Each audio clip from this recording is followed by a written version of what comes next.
বিশ্ব ক্রিকেটে ICC ranking এ বুমরা হলেন টেস্টের 1 নম্বর বোলার। আন্ডার 19 ওয়ার্ল্ড কাপে ভারত পৌঁছে গেল ফাইনালে। একই কাণ্ড, আন্ডার 19 ওয়ার্ল্ড কাপে খেলছেন সচিন। সামনের 15 তারিখ থেকেই ভারত ভার্সেস ইংল্যান্ডের তৃতীয় টেস্টটি শুরু হতে চলেছে, আর সেখানে কেএল রাহুল, জাদেজা, কোহলি, সিরাজ এদের আদেও কি দেখতে পাবো এই টেস্টে? আপনারা অবশ্যই জানেন ভারতের একটি নামকরা প্লেয়ার হারিয়ে গিয়েছিল, তাকে খুঁজে পাওয়া যাচ্ছিল না, অবশেষে তাকে খুঁজে পাওয়া গেল। প্লেয়ারটি কে সব জানাবো এই ভিডিওতে। নমস্কার, আমি প্রীতিশ, আপনাদের স্বাগত জানাই ক্রিকেট স্ট্র্যাটেজিতে। ভারতীয় ক্রিকেটে একাধিক কিংবদন্তি ব্যাটসম্যানের সঙ্গে সঙ্গে একাধিক তারকা বোলারও জায়গা করে নিয়েছে।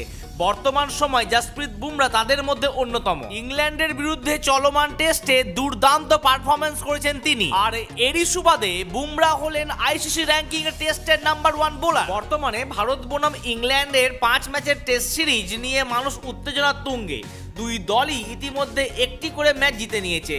খুবই উত্তেজনাপূর্ণ জায়গায় দাঁড়িয়ে রয়েছে এই সিরিজটি। এখন প্রত্যেকের আশা বিরাট কোহলি যেন তৃতীয় টেস্টের আগে দলে ফিরে আসে, কিন্তু না, তৃতীয় আর চতুর্থ টেস্টেও বিরাট কোহলি অ্যাভেলেবেল থাকবেন না। তবে হ্যাঁ, একটি সুখবর রয়েছে, রবীন্দ্র জাদেজা তিনি কিন্তু তৃতীয় টেস্টে ফিরবেন, আর তার সাথে কেএল রাহুলও ফিরতে পারে। আর এই ফেরাফিরির কথা বলতে গেলেই নিরুদ্দেশ হওয়া সেই প্লেয়ারটির কথা এবার আপনাদের জানাই। আমি ঈশান কিষানের কথা বলতে চলেছি।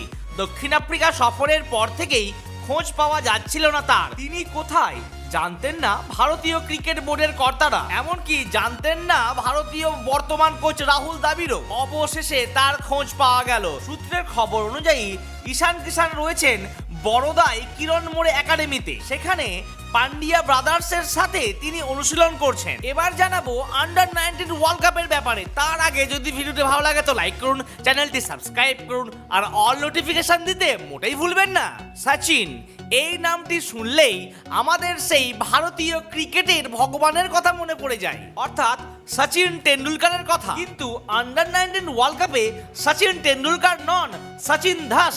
দুর্দান্ত তিনি পারফরমেন্স করছেন। দক্ষিণ আফ্রিকায় আইসিসি অনূর্ধ্ব 19 বিশ্বকাপের বর্তমানে ভারতীয় তরুণ ক্রিকেটাররা অসাধারণ পারফরমেন্স করছেন। সেমিফাইনালে দক্ষিণ আফ্রিকাকে হারিয়ে তারা ফাইনালে উঠল। এই অনূর্ধ্ব 19 বিশ্বকাপে ব্লু ব্রিগেডরা এখনো অপরাজিত আছে। এবার দেখার বিষয় তাদের সঙ্গে ফাইনাল খেলবে কে, তার কারণ দ্বিতীয় ম্যাচটি সেমিফাইনালে অস্ট্রেলিয়ার সঙ্গে পাকিস্তানের রয়েছে। তো বন্ধুরা, আপনাদের কি মনে হচ্ছে ভারত কি এবারে আন্ডার 19 ওয়ার্ল্ড কাপটি জিততে পারবে? টসে জিতে ভারত যখন ফিল্ডিং এর সিদ্ধান্ত নিল, আর সেই সুযোগটি কাজে লাগিয়ে যখন সাউথ আফ্রিকা 244 রান 50 ওভারে করে ফেললো, তখন যেন মনে হলো সিদ্ধান্তটি বড়ই ভুল নিয়েছে ভারত। ভাবতে পারছেন 11 ওভার 2 বলে 32 রানে ভারতের ছিল 4 উইকেট। তখন আমরা সবাই আশা ভরসা ছেড়ে টিভিটি বন্ধই করে দিই। কিন্তু উদয় সাহারান 81 আর সচিন দাস 96 করে খেলাটিকে একতরফা করে দেয়। 48 ওভার 5 বলেই 248 রান করে ফেলে ভারত। আমরা চাই তারা এত সুন্দর পারফরমেন্স করে ওয়ার্ল্ড কাপ এনে দিক ভারতকে।